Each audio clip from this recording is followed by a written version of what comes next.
말씀 신약성경 야고보서 4장 1절에서 10절까지입니다. 야고보서 4장 1절에서 10절까지 제가 공독하겠습니다.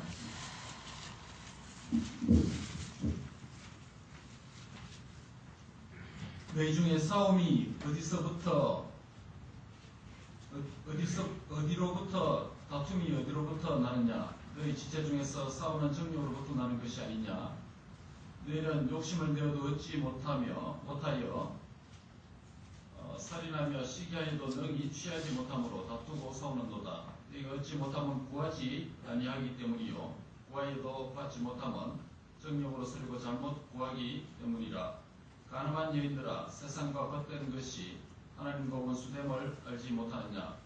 그래도 누구든지 세상과 벗이 되고자 하는 자는 스스로 하나님과 원수되는 것이니라. 너희는 하나님 우리 속에 거하게 하신 성령이 시기하기까지 사모한다 하신 말씀을 헛된 줄로 생각하느냐? 그러나 더욱 큰 은혜를 주시나니 그러므로 일렀을 때 하나님의 교만한 자를 물리치시고 겸손한 자에게 은혜를 주신다 하였느니라.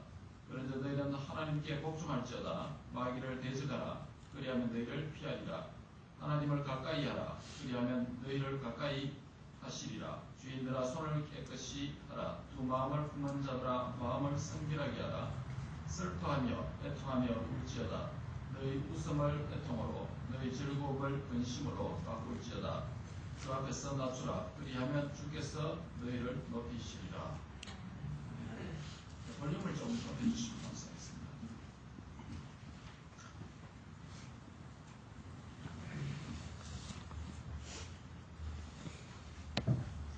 네, 지난 시간에 말씀드리는 내용은 3장 13절부터 18절까지 앞전에 말씀드렸습니다. 오늘 본문의 바로 앞에 문맥에 있는 내용이 무엇이었습니까? 위로부터 난 지혜는 8가지 판별 기준이 있다고 말씀드렸습니다. 6+2의 구조입니다. 6개의 긍정적인 것과 2가지 부정적인 것이 있었습니다. 땅으로부터 난 지혜의 정체가 무엇이었습니까? 땅의 지혜는 정욕적인 것이며 또 아주 극단적으로 귀신의 것이다 라고 매우 단호하게 15절에 그렇게 말씀했습니다. 땅으로부터 난 지혜의 그 지혜의 과정에서 나타나는 과정적인 특징이 무엇이었습니까? 땅의 지혜의 과정은 14절과 16절을 보면 시기와 다툼으로 진행되었다라고 그렇게 했습니다. 그리고 땅의 지혜의 마지막 결말이 무엇이었습니까? 땅의 지혜가 시기와 다툼을 통해서 결국 혼란과 모든 악한 일이라고 하는 그런 열매를 맺게 했다라고 16절에 그렇게 말씀했습니다. 반면 하늘의 정체성을 가진 위로부터 난 지혜를 소유한 자는 그 과정이 화평하게 되는 것이다 라고 18절에 그렇게 말씀을 했습니다. 그리고 하늘의 지혜는 화평으로 진행되는 과정을 거치면서 그가 소유한 하늘의 지혜 때문에 의의 열매를 수확하게 된다고 거둔다고 18절에 그렇게 하늘의 지혜의 결말에 대해서 말씀했습니다. 즉 땅의 지혜와 하늘의 지혜의 특징을 말하고 그것의 각각의 과정을 설명하고 그다음에 결말 열매에 대해서 말씀을 했습니다. 이제 이러한 본문에 이어서 오늘은 4장 1절부터 10절까지 이 본문 중심으로 하나님을 가까이 하라라는 제목으로 하나님의 말씀을 선포하겠습니다. 1절에 보면 너희 중에 싸움이 어디로부터 나며 다툼이 어디로부터 나느냐? 너희 지체 중에서 싸우는 정욕으로부터 나는 것이 아니냐라고 이렇게 말씀하고 있습니다. 여기서 1절에 싸움과 다툼이라는 단어를 사용합니다. 4장 1절에 사용된 이 단어는 앞 시간에 보았던 3장 14절과 16절에 두 번 사용된 이 다툼이라고 하는 단어와는 한국말은 같습니다만 헬라어는 다른 단어를 사용했습니다. 여기서 싸움이라는 말은 문자적으로 무장한 군인들이 싸우는 그런 전쟁을 가리킵니다. 그리고 다툼은 논쟁이나 갈등 상태를 다툼으로 그렇게 표현을 하고 있습니다. 즉 싸움이라는 말은 바로 다툼에서 더 발전된 상태라고 그렇게 할 수 있습니다. 그렇게 생각할 수 있습니다. 즉 다툼이나 논쟁이 판이 커지고 규모가 커져서 전면적으로 확대되고 확장된 그런 악화된 관계가 바로 싸움이다 라고 그렇게 말씀하는 것입니다. 정도가 약한 다툼과 그리고 정도가 심한 싸움도 결국 이 두 가지는 무엇 때문에 생겼는지 그 근원을 설명하고 있습니다. 어떤 씨앗으로 출발해서 다툼과 싸움이라는 열매를 맺게 했습니까? 그것은 바로 정욕 때문이다 라고 그렇게 말씀을 하고 있습니다. 여기서 정욕, 여성 복수로 되어 있는데요. 정욕들, 이게 무엇을 의미합니까? 누구의 정욕들입니까? 이것은 바로 공동체 안에 있는 각 지체, 각 멤버들이 서로 자기의 욕망과 욕심, 사사로운 이익과 탐욕, 그리고 다른 지체들과 조화될 수 없는 고집과 아집을 가리켜서 정욕이라는 단어로 오늘 본문이 표현하고 있습니다.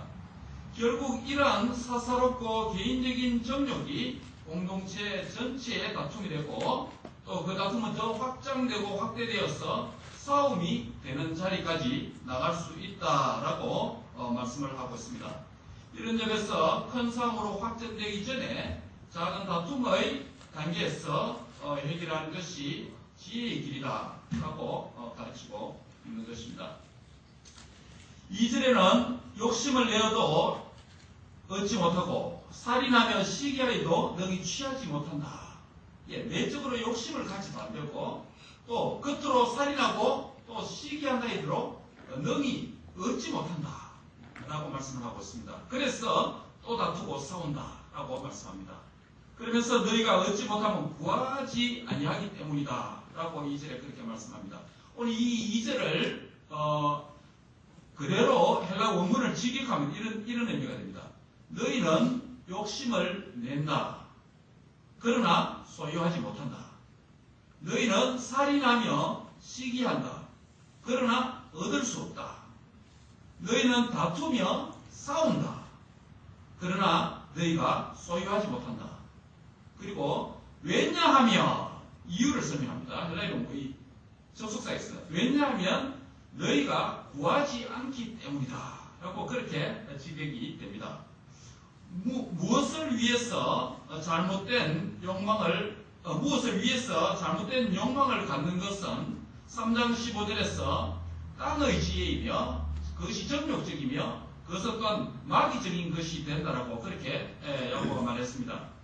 하나님께서 주시는 좋은 하늘의 선물을 받는 방법은 하나님의 선물을 받는 채널은 유혹이라고 하는 이런 채널을 통해서 욕심을 통해서 주어지는 것이 아니라고 야고보서 1장 14절에서 17절까지 이미 초반부에서 말씀한 적이 있습니다. 한번 볼까요? 야고보서 1장 14절부터 17절까지 한 목소리로 한번 읽겠습니다. 14절부터 17절입니다. 시작. 오직 각 사람이 시험을 받는 것은 자기 욕심에 끌려 미혹됨이니 욕심이 잉태한 적 죄를 낳고 죄가 장성한 적 사망을 낳느니라. 내 사랑하는 형제들아 속지 마라. 온갖 좋은 은사와 온전한 선물이 다 위로부터 빛들의 아버지께로부터 내려오나니 그는 변함도 없으시고 회전하는 그림자도 없으시니라. 여기서 보면 하나님의 좋은 선물을 받는 방법, 그것은 유혹의 방법으로, 유혹이라고 하는 채널을 통해서, 욕심이라고 하는 채널을 통해서 주어지는 것이 아니다 라고 말씀했습니다. 그런 욕심은 도리어 죄를 낳고 그 죄가 장성해서 마치 무엇을 얻는 것이 아니라 얻는다면 사망밖에 얻지 못한다 라고 경고를 했습니다. 이런 일들이 너무 자연스럽고 우리에게 쉽게 있는 일이기 때문에 야고보는 내 사랑하는 형제들아 속지 마라, 속지 마라, 속아서는 안 된다 라고 이미 권고한 바가 있습니다. 그 이유는 온갖 좋은 은사와 온전한 선물이 땅의 유혹이나 또 욕심을 통해서 오는 것이 아니라 위로부터, 아버지께로부터 그것이 내려오는 좋은 선물의 출처가 아버지이기 때문에 아버지를 바라봐야 된다라는 것입니다. 우리에게 있어야 될 줄을 아버지의 온갖 온전한 선물들은 다 위로부터 아버지 자신으로부터 온다는 것입니다. 땅 아래의 잘못된 유혹과 사사로운 욕망을 통해서 주어지는 것이 아니다. 마치 그것이 무엇을 줄 것 같은데 너희는 거기에 속지 말라라고 그렇게 말씀하는 것입니다. 그래서 위로부터 오는 그 선물을 받기 위해서는 위로부터 오는 지혜가 필요하다라고 역설을 했습니다. 이 위로부터 오는 하늘의 지혜를 얻기 위해서 야고보서 1장 5절에는 지혜의 하나님께 구하라 라고 1장 5절과 6절에 그렇게 말씀을 했습니다. 오늘 보면 4장 2절과 3절에도 구하라 라고 말씀을 합니다. 1장 5절을 보면 너희 중에 지혜가 부족하거든 모든 사람에게 구히 주시고 꾸짖지 아니하시는 아버지께 구하라 그러면 주시리라 라고 말씀했습니다. 이 말씀에는 지혜의 결핍 상황에서 바로 구하라 라는 명령의 말씀이 있고 구하면 주시겠다고 하는 약속의 말씀이 있었습니다. 이 명령의 말씀에 그대로 순종하고 약속의 말씀에 믿음으로 반응하면 하늘의 좋은 선물을 아버지부터 받아 누릴 수 있다라고 말씀을 했습니다. 그런데 오늘 보면 4장 2절은 얻지 못하면 구하지 않기 때문이다 라고 말씀합니다. 설사 구하여도 받지 못하는 경우가 있는데 그런 경우를 뭐라고 말했냐면 야고보서 오늘 본문에서 잘못 구하는 것이다. 예, 헬라 본문은 어떻게 했냐면 악한 강구다. 이랬으면 카코스라는 악하다는 말을 썼습니다. 구하여도 받지 못하는 잘못 구하는 것을 잘못 구하는 정도가 아니라 그것은 악한 기도이다. 악한 기도이다. 라고 악한 강구다. 라고 그렇게 부르고 있습니다. 악한 기도, 잘못된 강구에 대해서 두 가지를 설명합니다. 야고보서 1장 6절에서 이미 오직 믿음으로 구하고 조금 더 의심만 하지 말라고 했습니다. 즉 1장 6절에서 구하여도 받지 못하면 무엇 때문이라고 했습니까? 예, 의심하는 것. 믿음이 없는 것. 의심 때문에 구하였다 할지라도 받지 못한다. 잘못된 기도다라고 했습니다. 그 다음에 오늘 본문에서 또 다른 한 이유를 설명합니다. 3절에서 설사 구하였다 하였을지라도 받지 못하는데 그것은 무엇 때문이라고 말합니까? 예, 정욕으로 쓰리고 잘못 구하기 때문이다 라고 말씀합니다.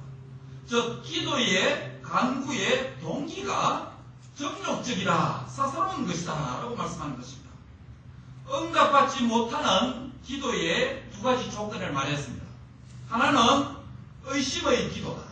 또 하나는 정욕이 동기가 된 기도는 응답받지 못한다 라고 그렇게 야고보는 1장과 4장에 걸쳐서 설명을 하고 있습니다. 이런 점에서 우리는 우리의 현 상황에서 나 개인과 가정과 직장과 우리의 현재일과 장래일과 또 우리 교회가 무엇이 결핍하고 또 필요한지 잘 살피고 부족하고 필요한 부분을 위해서 바르게 기도하는 지혜가 필요합니다. 얼핏 보면 야고보서는 행함만 강조하는 책이라고 그렇게 보일 수가 있습니다. 오해할 수 있습니다.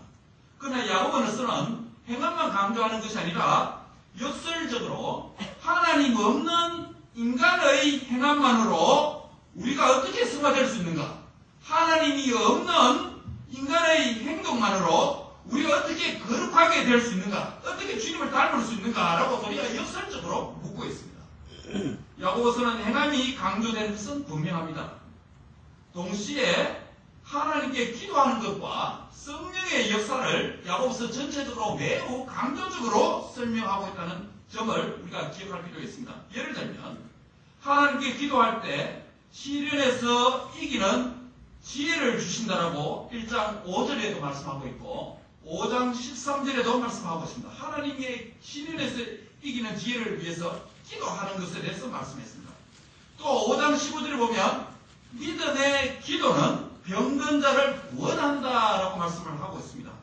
야고보서는 어떻게 보면 인간의 행동, 이 부분을 많이 상당히 강조하는 것 같은데 그래서 우리 행동하자 행동주의로 나갈 수 있는데 그러나 야고보서는 그런 측면이 아닙니다. 하나님 없는 인간의 행동의 무성함은 우리 아무 쓸모없는 것이다. 하나님 앞에 기도하고 성령의 역사 가운데 하나님 앞에 그 기도의 응답으로 기도와 함께 행할 때 그것이 하나님을 기쁘게 하는 것이다. 그것이 참된 경건이다. 야고보서는 그렇게 역설적으로 설명하고 있습니다. 이런 점에서 야고보서는 행함의 책이라기보다는 도리어 기도의 책이라고 하는 것이 옳습니다. 나의 행함만이 아니라 말씀에 대한 순종과 기도를 통한 하나님의 행하심, 하나님의 일하심 가운데 나의 행함을 강조하는 책이다. 이렇게 해야 야고보서를 정확하게 읽는다고 말할 수 있습니다. 경건의 관점에서 보면 그리스도인의 참된 경건의 삶은 바로 말씀에 대한 순종에서 그리고 기도 생활에서 시작된다라고 하는 것이 야고보서의 강조점입니다. 야고보서에 언급된 기도는 모든 경건의 시작이고 출발이고 모든 경건 생활의 기본기가 기도다라고 가르치고 있습니다. 부족하고 결핍한 것으로 원망과 불평과 부족과 결핍의 상황에서 하나님을 더욱더 의지하는 시간들로 채워가라라고 말씀하는 것입니다. 기도의 자세도 우리의 부족과 연약을 하나님의 방법과 지혜로 해결해 주실 것을 신뢰하며 구하는 지혜가 필요하다는 것입니다. 기도의 결핍은 결국 욕심의 충만이 되며 또 그것이 살인적이며 시기적이며 얻지 못하게 된다라고 말씀합니다. 그리고 응답받지 못하는 잘못된 기도 두 가지, 기도의 조건 두 가지, 의심과 정욕에도 주의해라 라고 말씀하는 것입니다. 여기까지 요약하면 바로 기도는 하나님을 가까이 하는 중요한 은혜의 방편이다. 뿐만 아니라 기도는 하나님의 인격과 하나님의 능력과 하나님의 도움을 내 안에 가까이 머물게 하는 바로 은혜의 방편이 된다라고 말씀을 하는 것입니다. 오늘 우리의 제목이 하나님을 가까이 하라는 것입니다. 이 앞부분에서 바로 바른 기도를 통해서 하나님의 인격이 내 안에 내재하서 내가 주님을 닮아가는 자가 되고 하나님의 능력과 도움이 내 안에 가까이 함으로 말미암아 바로 주님의 뜻을 이루어가는 그런 존재가 될 수 있다. 이 은혜의 방편을 누려라라는 설명으로 말씀드릴 수가 있습니다. 4절에 보시면 특별히 간음한 여인들아 라고 이렇게 부르고 있습니다. 하나님의 본심과 하나님의 진정한 뜻 안에 있는 영혼이 잘 되는 복을 무시하고 경시하고 보이는 물질과 건강과 가시적인 보이는 땅의 선물들이 자기 주위에 많아지고 축적된다고 그것을 복으로 착각하지 말아야 합니다. 이러한 상태에 있는 자들을 도리어 오늘 본문 4절은 무엇이라고 부르고 있습니까? 간음한 여인들이다 라고 이 영적인 정체성을 그렇게 정의하고 정죄하고 있다는 사실을 명심해야 됩니다. 이것은 땅의 지혜를 3장 15절에서 마치 귀신의 것이다 라고 단적으로 매우 단적으로 그렇게 정의한 것과 비슷합니다. 여기서 간음한 여인들은 세상과 겉된 자들에 대한 비유입니다. 여기서 세상과 겉된 것이 하나님과 원수된다고 했습니다. 이 말은 하나님과 멀어진다는 말이겠죠. 본문 4절에서 세상의 겉된 것이라는 표현과 하나님과 원수되는 것이라는 표현을 각각 2회씩 사용했습니다. 이러한 두 표현의 이회적인 반복은 세상에 대한 사랑과 하나님에 대한 사랑, 이 두 가지 삶 가운데 어느 하나를 선택해야 된다라는 강조적 의미를 전달하고 있습니다. 세상 사랑은 하나님을 좀 덜 사랑하는 것이 아니라 세상 사랑은 하나님과 원수가 되게 한다라고 매우 강한 의도로 야고보가 지금 말씀하는 것입니다. 세상 사랑과 하나님의 사랑, 이 둘 사이에 우리는 끼어서 살아가고 있습니다. 믿음이 약하고 유혹이 강하면 세상 사랑의 길로 나갑니다. 그러나 유혹을 이길 만큼 믿음이 강건해지면 하나님이 기뻐하시는 것을 행하며 순종하는 하나님 사랑의 길로 나아갑니다. 우리 삶에서 이러한 딜레마가 어떻게 해결될 수가 있습니까? 그 대답이 이어지는 다음 구절인 5절에서 설명하고 있습니다. 5절 다 같이 한번 읽겠습니다. 5절입니다. 시작.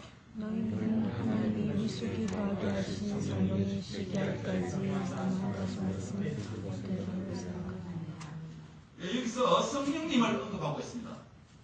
야고보서 행함을 강조해난 책에 성령님이 언급되고 있고 기도가 언급되고 있다는 사실은 매우 스트라이킹하게 우리에게 다가옵니다. 여기서 성령님을 언급하면서 두 가지를 설명합니다. 하나는 성령님의 존재 공간에 대해서 말씀하고 있고, 성령님이 어디에 거하시냐, 존재 공간에 대해서 말씀하고 있고, 또 하나는 성령님의 행위에 대해서 말씀을 하고 있습니다. 본문 5절에 성령님이 등장합니다. 성령님의 거처를 먼저 언급했습니다. 어디입니까? 우리 속입니다. 우리 안입니다. 구약 성경에서 구약 성도들에게 성령님은 안이라는 표현에 나타나지 않습니다. 구약의 성령님은 하나님의 특별한 직분자들에게, 왕이나 사사나 또 제사장, 선지자들, 특별한 직분자들에게, 그것도 한시적으로 특별한 목적 때문에 성령님이 주어지는데, 그것도 성령님이 안에 들어온다는 표현은 하나도 없습니다. 다 성령님이 그냥 위에 upon이라는 말 맞습니다. 성령님이 안에 들어온다는 표현은 신약에 왔어 이렇게 나타납니다. 오순절 성령님 사건, 강림 사건 이후에 성령님이 우리 안에 들어오신다는 표현을 개인적 관계로, 퍼스널 개념으로 사용하고 있습니다. 그것도 누구나입니다. 남녀노소 누구든지 예수님을 믿기만 하면 누구든지 성령님이 안에 들어오시는 이 엄청난 복을, 구약과 차별된 복을 우리 시대에 누릴 수 있다고 말씀하는 것입니다. 사랑하는 성도 여러분, 저와 여러분이 예수 그리스도를 구주로 믿음으로 말미암아 하나님의 자녀가 되었습니다. 하나님의 자녀를 또 다르게 뭐라고 표현하면 성령님이 들어오신 자라고, 그렇게 성령론적으로 우리의 존재됨을, 우리의 정체성을 설명하고 있다는 사실입니다.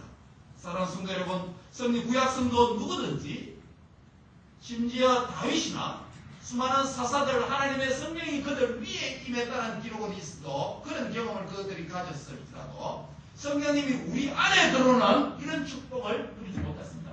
오늘 성령의 민주화 시대입니다. 예수님을 믿는 누구든지 성령님이 우리 안에 들어오는 이 축복을 누리는 엄청난 복을 받은 저와 여러분인 것을 오늘 저에게 다시금 확인할 수 있기를 바랍니다. 바로 우리 안에 성령님이 계십니다. 집을 짓고 사신다는 것입니다. 그리스도인의 정체성이, 우리 자신의 정체성이 성령론적으로 정의되고 있습니다. 그리스도인인 우리 안에 그리스도의 영이신 성령님이 지금 살고 계십니다. 우리 안에 계신 성령님은 인간 속에 잠재된 어떤 능력이나 힘과 에너지가 아니라 인격적 존재입니다.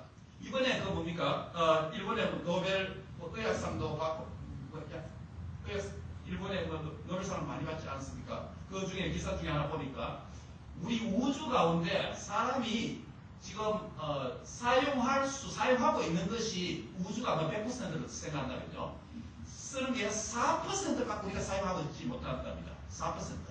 예. 그러니까 96% 아직 우리가 사용하지도 전혀 못한다는 것입니다. 4% 가운데서도 대부분은 뭐 에너지 형태로 있고 뭐 이렇게 설명합니다. 오늘 성령님의 존재가 충만이라고 하는 이 표현 때문에 때로는 물질론적으로 오해되기도 하고, 또 구원 강사가 받으라라고 하는 던지는 이런 표현을 써가지고 마치 에너지와 같은, 에너지 이동과 같은 이렇게 성령님이 오해되고 있는 경우가 많습니다. 성령님은 에너지도 아닙니다. 단순한 힘도 아닙니다. 물질도 아닙니다. 성령님은 우리 안에 살아계시는 하나님의 인격 자체인 줄 믿으시기 바랍니다. 우리와 교제하고 우리 안에서 인격적으로 반응하시는 분입니다. 그래서 오늘 성령님에 대해서 두 가지 표현인데, 하나는 존재 공간에 대해서 말했고 또 하나는 행위에 대해서 말씀했는데, 그 행위가 무슨 행위냐면 시기한다라고 하는 인격적 행위를 지금 하고 계시다는 것입니다. 무엇 때문에 시기합니까? 무엇 때문에 사모한다고 하셨습니까? 여기서 사모한다라는 말은 그리스도 안에 있는 형제를 만나서 교제하는 것과 신령한 저진 하나님의 말씀을 사모한다라고 할 때 주로 사용된 단어가 이 사모한다는 단어입니다. 즉 하나님의 말씀을 필요를 깨닫고 그 말씀을 간절히 사모한다라고 하는 그 간절함으로 성령님도 우리를 지금 사모한다는 것입니다. 어느 정도까지 사모한다는 것입니까? 시기하시기까지 사모하신다는 것입니다. 본문 4절에 세상과 친구가 되고자 하는 사람을 가늠한 여인, 하나님과 원수라고 직설적으로 판단하는 것과 달리 본문 5절에서 세상을 사랑하는 세상의 친구가 되려는 사람과 세상의 친구가 이미 된 사람에게 성령님의 시기, 성령님의 질투를 언급해서 세상 친구에서 하나님의 친구로 삶을 변화할 것을 그렇게 말씀하고 있습니다. 성령님께서 시기하시기까지 하시는 그 사모함이 우리에게 있습니다. 이 사모함이 있을 때 바로 하나님을 가까이 하고 이 사모함이 있을 때 하나님 앞에 돌아설 수 있는 기회가 됩니다. 이것이 우리에게 은혜고 이것이 우리에게 은혜의 기회가 되는 것입니다. 이 은혜 때에 세상과 벗된 자리에서 돌이켜서 하나님을 이전보다 더 가까이 하는 하나님의 벗으로 살아가는 저와 여러분이 되시기를 바랍니다. 6절입니다.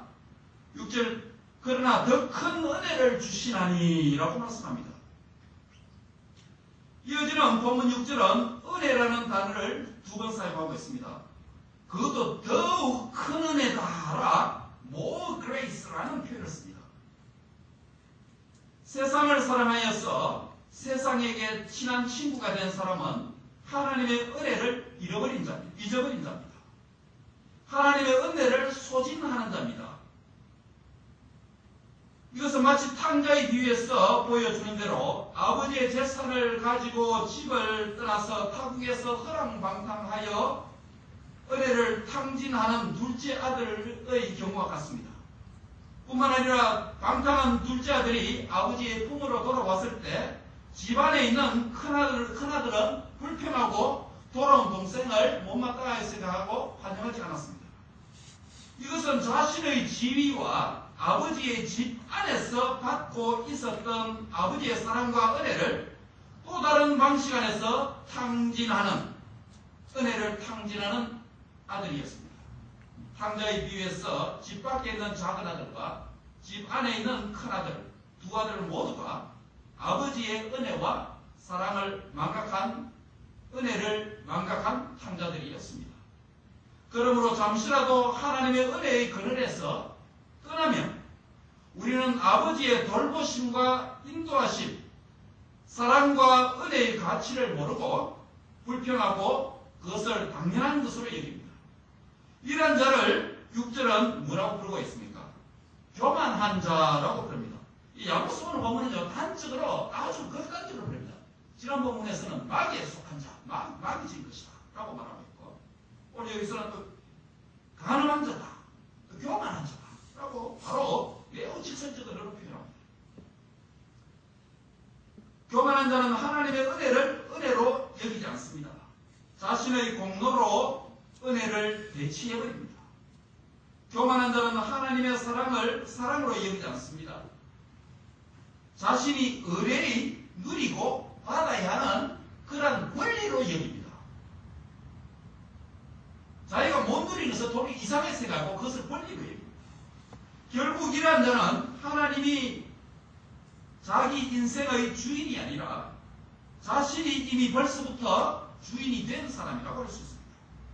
하나님은 바로 이러한 자를 이러한 교만한 자라고 부르고 있고, 이러한 교만한 자를 가까운 친구가 아니라 원수같이 물리친다라고 말씀합니다. 하나님은 우리와 함께 그리고 가까이 하시기를 원하시는 분이시지만 하나님의 은혜와 사랑을 잊어버린 교만한 자는 멀리 하신다는 것입니다. 그렇다고 이것을 하나님 탓으로 여기면 안 되죠. 우리의 교만이 결국 하나님을 멀리하게 된 것이고, 그 교만이 하나님으로부터 우리 자신을 더욱 멀리 떨어지게 만들었기 때문입니다.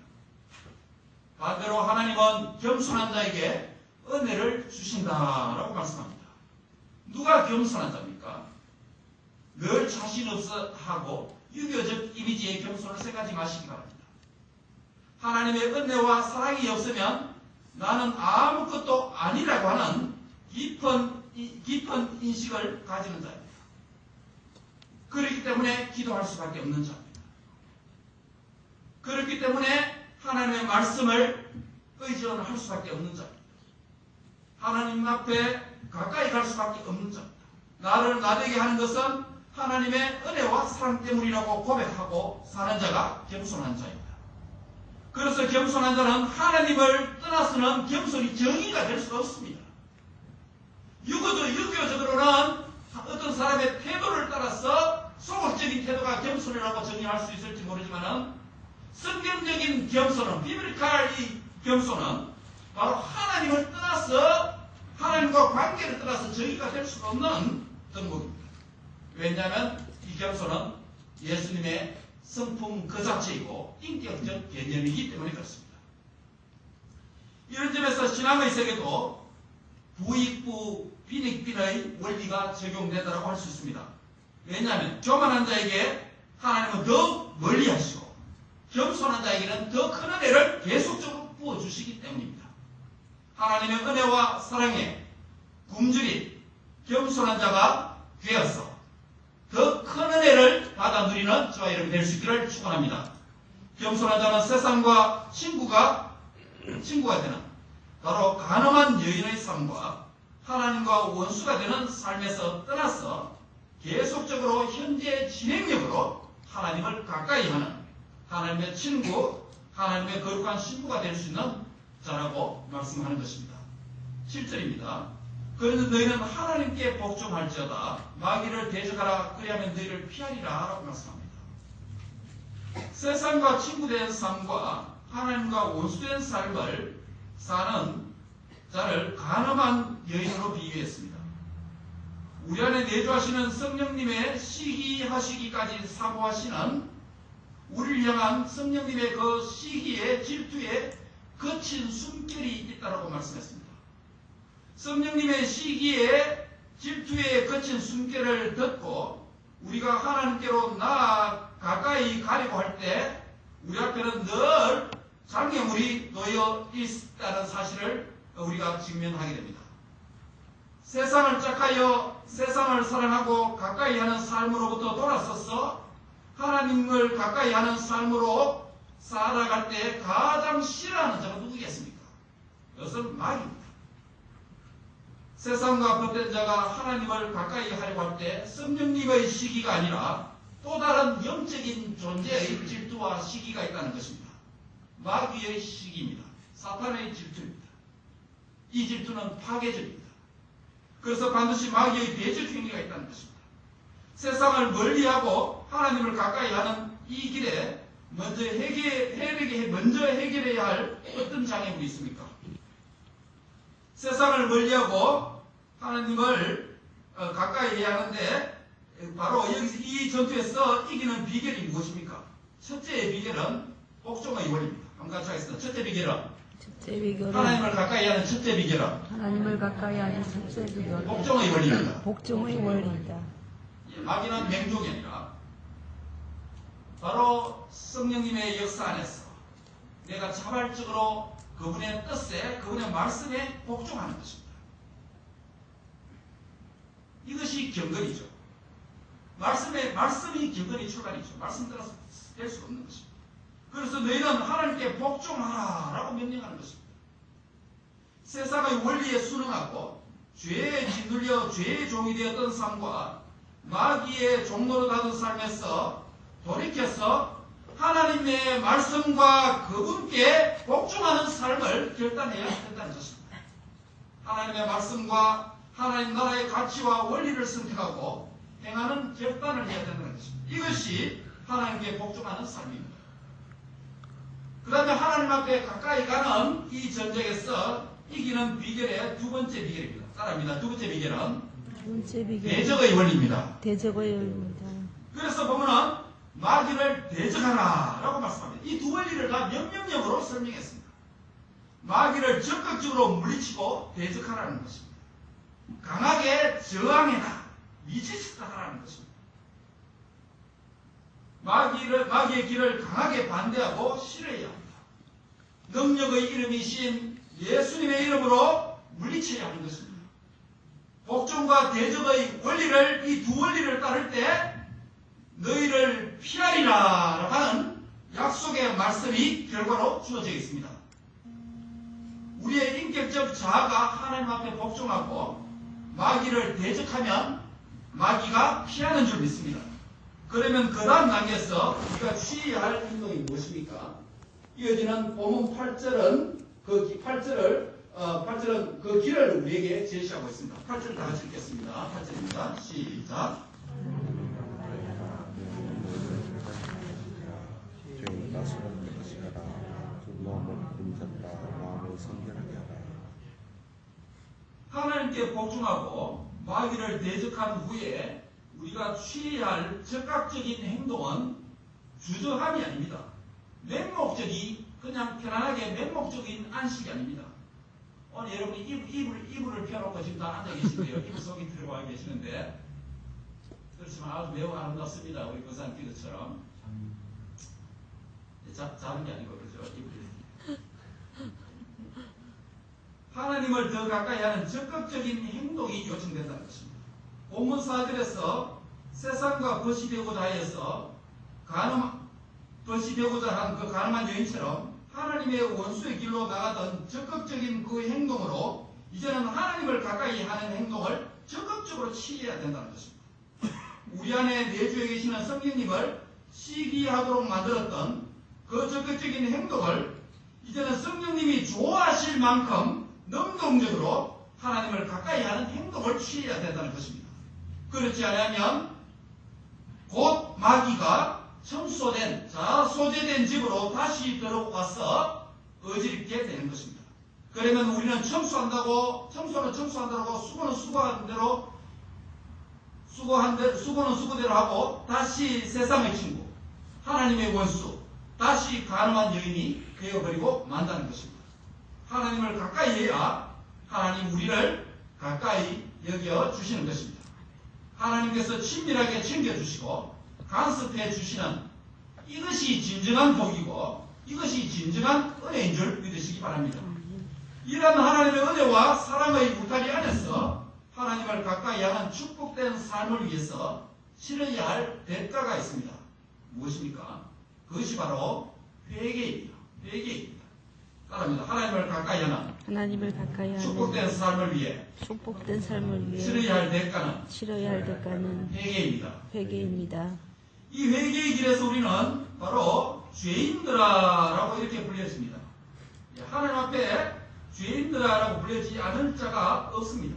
그래서 8절에 보면 죄인들아 손을 깨끗이 하라라고 말할 때 죄인들아라고 말합니다. 하나님을 가까이 하기에 앞서서 모두가 죄인들아라고 불림을 받고 있습니다. 하나님께로 가까이 가는 길에 써있는 우리 자신이 죄인이라는 사실을 깊이 인지해야 합니다. 세상 사람, 세상 친구가 된 죄인이겠죠. 이런 죄인을 두 마음을 품은 자라고 1장 8절에서는 그렇게 말씀했습니다. 4장 8절에도 마찬가지입니다. 여기서 두 마음을 품은 자는 망설이는 자, 의심하는 자, 주저하는 자, 이중적인 마음을 가진 상태를 말합니다. 하나님 앞에 복종하고 마귀를 대적하고 하나님께 가까이 하려는 구체적인 행동을 취할 때 망설이고 의심하고 주저하고 이중적인 마음을 정리하기가 쉽지 않을 때가 있습니다. 그렇지만 그러한 상태에서 단호히 돌아서야 합니다. 그래야 하나님의 가까이 여겨주심을 이 복을 누리게 된다는 것입니다. 그래서 이어지는 본문 9절에서 그런 마음과 죄악의 길을 슬퍼하고 애통하고 울라라고 명령합니다. 이것이 바로 회개입니다. 세상과 친구가 되고 세상을 가까이 하여서 누리고 즐기던 이전의 웃음을 애통으로 바꾸고 세상 사람의 길을 도리어 이제는 슬퍼하라라는 것입니다. 세상의 즐거움을 이제는 하나님을 가까이 하는 길에 다가가기 위해 방해가 되는 근심거리로 여겨야 된다는 것입니다. 슬픔과 애통의 회개는 예수님의 대속적 은혜를 덧입는 것을 의미합니다. 그래서 오늘 본문 마지막 10절은 이렇게 말합니다. 주 앞에서 낮추라. 그리하면 주께서 너희를 높이시리라. 이 구절은 우리 주 예수 그리스도의 십자가의 죽으심과 그리고 부활의 모티프를 담고 있습니다. 우리 주님의 낮아지심과 성귀하심, 높아지심의 주제를 아주 요약적으로 담고 있습니다. 그토록 사랑하고 가까이 했던 세상 사랑의 길과 그 삶을 정리하게 만들어주는 길이 무엇이겠습니까? 세상 사랑의 길에서 무엇을 바라보며 어디로 나아가야 되는 것입니까? 주님의 십자가를 바라보고 주님의 십자가로 돌아가야 된다는 것입니다. 세상 사랑의 길을 슬퍼하고 주님 안에서 누리는 주님을 가까이 하는 그것이 기쁨이 되라는 것입니다. 주님의 십자가는 가장 하나님의 낮아지심의 상징입니다. 본문 6절에서 언급된 교만을 꺾고 겸손으로 옷 입어서 은혜를 받는 길은 바로 친히 낮아지심으로 십자가에서 우리 모든 교만과 죄악을 친히 담당하신 그 십자가의 은혜와 능력을 덧입어야 된다고 말씀합니다. 내가 그리스도와 함께 죽었다는 사실을 다시 확인하는 것은 십자가 외에 다른 어떤 채널이 없습니다. 나의 정과 욕심이 사망 선고를 받았다고 확인하는 길은 십자가 길 이외에 다른 길이, 다른 복음이 없습니다. 십자가의 능력과 십자가의 공로가 주는 그 은혜만이 저와 여러분을 주 앞에 한없이 낮출 수 있도록 만들어주는 것입니다. 주님과 함께 십자가에서 죽었다고 깊이 깨닫는 은혜가 있을 때 주 앞에서 낮아진 상태라고 할 수 있는 것입니다. 이것이 주님의 낮아짐과 내가 온전히 연합되는 길이라고 할 수 있습니다. 주와 함께 죽은 자에게 주와 함께 사는 은혜가 있습니다. 부활의 능력으로 그 생명을 덧입혀 주신다는 것입니다. 나의 생명이 아니라 주님의 생명이 내 안에 들어옵니다. 내가 사는 삶이 아니라 주님이 내 안에서 내 대신 사는 삶이 들어온다는 것입니다. 전혀 새로운 삶의 방식과 스타일이 시작된다는 것입니다. 슬픔과 애통의 십자가 뒤에 웃음과 즐거움의 부활이 있는 것입니다. 그래서 본문 10절 하반절은 그리하면 주께서 너희를 높이시리라 라고 말씀하는 것입니다. 말씀을 냈습니다. 하나님을 가까이 하는 이런 은혜의 기회와 시간을 놓치면 주 앞에서 가늠한 여인들이 됩니다. 하나님과 원수가 됩니다. 하나님이 물리치시는 교만한 자가 됩니다. 이 은혜의 기회를 놓치면 그대로 죄인들로 남습니다. 두 마음을 품는 자들로 존재합니다. 이러한 자로 사는 삶은 세상을 사랑하여서 성령님의 시기를 일으키는 삶이 됩니다. 우리 안에 성령님이 내주하시는 성도는 세상 사람으로 하여금 성령님을 질투나시지 않도록 해야 하는 자입니다. 내 속에 성령님께서 시기하시는 질투의 거친 숨결을 느끼면서 이 세상 사랑을 경계하면서 살아가시기 바랍니다.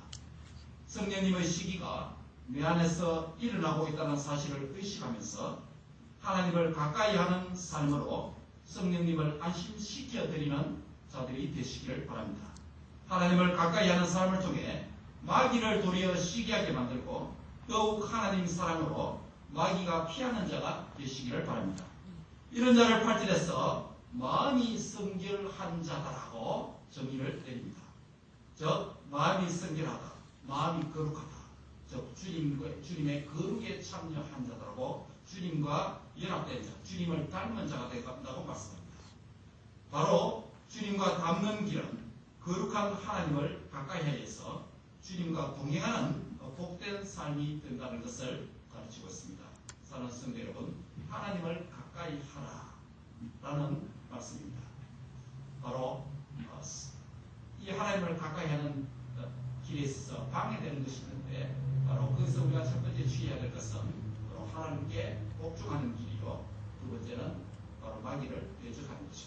그럴 때 하나님께서 우리를 가까이 하신다라는 말씀입니다. 이 말씀을 기억하고 잠시 기도하고 참여하겠습니다. 하나님 감사합니다. 하나님께서 하나님과 원수된 우리를